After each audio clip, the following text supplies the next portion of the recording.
The Selfish Giant by Oscar Wilde. Every afternoon as they were coming from school, the children used to go and play in the giant's garden. It was a large, lovely garden with soft green grass. Here and there over the grass stood beautiful flowers like stars, and there were 12 peach trees that in the springtime broke out into delicate blossoms of pink and pearl, and in the autumn bore rich fruit. The birds sat on the trees and sang so sweetly that the children used to stop their games in order to listen to them. "How happy we are here," they cried to each other.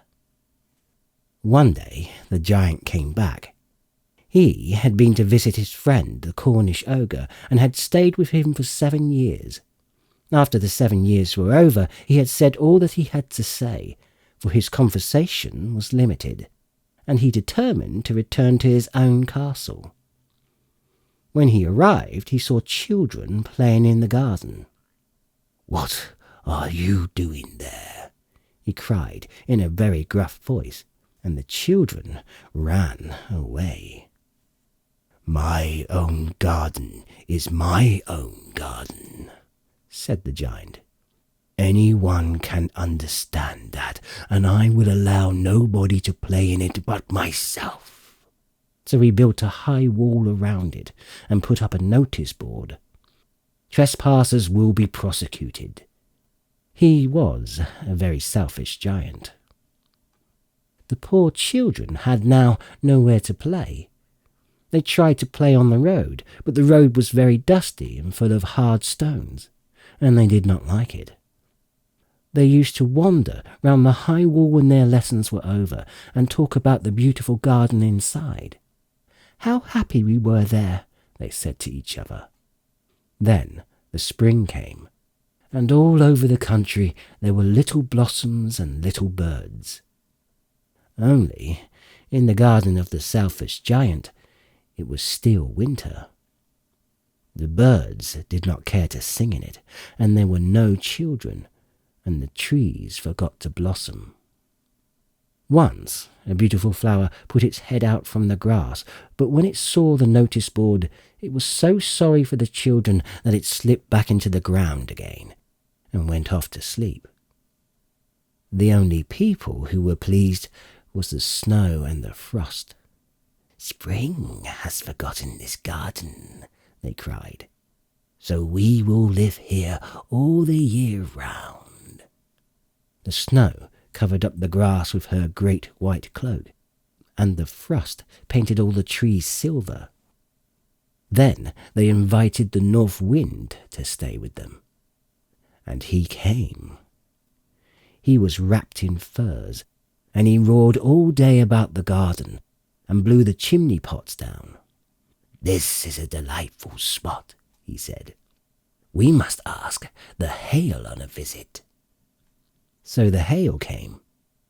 Every day for 3 hours he rattled on the roof of the castle till he broke most of the slates, and then he ran round and round the garden as fast as he could. He was dressed in grey, and his breath was like ice. "I cannot understand why the spring is so late in coming," said the selfish giant, as he sat at the window and looked out at his cold white garden. "I hope there will be a change in the weather, but the spring never came, nor the summer. The autumn gave golden fruit to every garden, but to the giant's garden she gave none." He was too selfish, she said. So it was always winter there, and the north wind and the hail and the frost and the snow danced about through the trees. One morning the giant was lying awake in bed when he heard some lovely music. It sounded so sweet to his ears that he thought it must be the king's musicians passing by. It was really only a little linnet singing outside his window, but it was so long since he had heard a bird sing in his garden that it seemed to him to be the most beautiful music in the world. Then The hail stopped dancing over his head, and the north wind ceased roaring, and the delicious perfume came to him through the open casement. "I believe spring has come at last," said the giant, and he jumped out of bed and looked out. What did he see? He saw a most wonderful sight. Through a little hole in the wall the children had crept in, and they were sitting in the branches of the trees.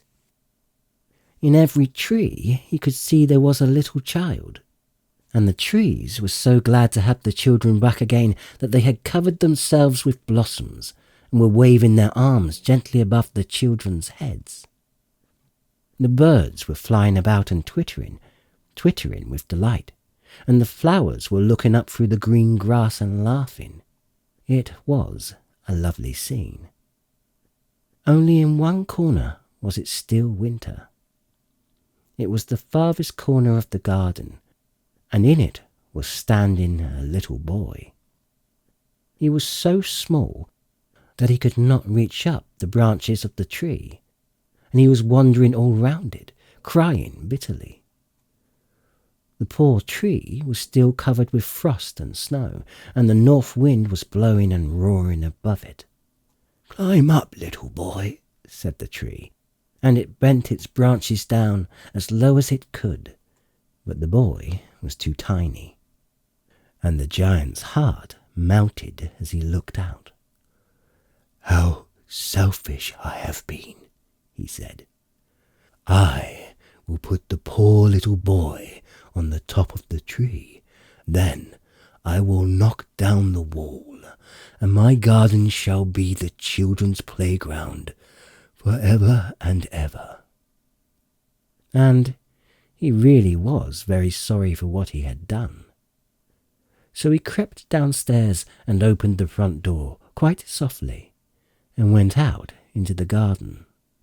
But when the children saw him, they were so frightened that they all ran away, and the garden became winter again. Only the little boy did not run, for his eyes were so full of tears that he did not see the giant coming. And the giant stole up behind him and took him gently in his hand and put him up into the tree.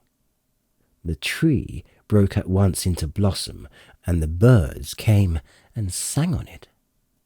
And the little boy stretched out his 2 arms and flung them around the giant's neck and kissed him. And the other children, when they saw that the giant was not wicked any longer, came running back, and with them came the spring. "It is your garden now, little children," said the giant, and he took a great axe and knocked down the wall. And when the people were going to the market at 12 o'clock, they found the giant playing with the children in the most beautiful garden they had ever seen. All day long they played, and in the evening they came to the giant to bid him goodbye. "But where is your little companion?" he said. "The boy I put into the tree." The giant loved him the best because he had kissed him. "We don't know," answered the children. "He has gone away." "You must tell him to be sure to come here tomorrow," said the giant, but the children said that they did not know where he lived. They had never seen him before, and the giant felt very sad. Every afternoon, when school was over, the children came and played with the giant. But the little boy whom the giant loved was never seen again. The giant was very kind to all the children, yet he longed for his first little friend, and often spoke of him. "How I would like to see him," he used to say. Years went over, and the giant grew very old and feeble.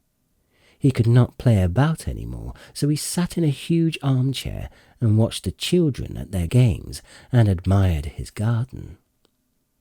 "I have many beautiful flowers," he said, "but the children are the most beautiful flowers of all." One winter morning he looked out of his window as he was dressing. He did not hate the winter now, for he knew that it was merely the spring asleep, and that the flowers were resting. Suddenly he rubbed his eyes in wonder, and looked and looked. It certainly was a marvellous sight. In the farthest corner of the garden was a tree quite covered with lovely white blossoms. Its branches were all golden, and silver fruit hung down from them, and underneath it stood the little boy he had loved. Downstairs ran the giant in great joy, and out into the garden. He hastened across the grass, and came nearer to the child. And when he was quite close, his face grew red with anger, and he said, "Who have dared to wound thee?" For on the palms of the child's hands were the prints of 2 nails, and the prints of 2 nails were on the feet. "Who have dared to wound thee?" cried the giant. "Tell me, that I may take my big sword and slay him." "Nay," answered the child, "but these are the wounds of love." "Who art thou?" said the giant, and a strange awe fell on him, and he knelt before the little child. And the child smiled on the giant and said to him, "You let me play once in your garden. Today you shall come and play with me in my garden, which is paradise." And when the children ran in that afternoon, they found the giant lying dead under the tree, all covered with white blossoms.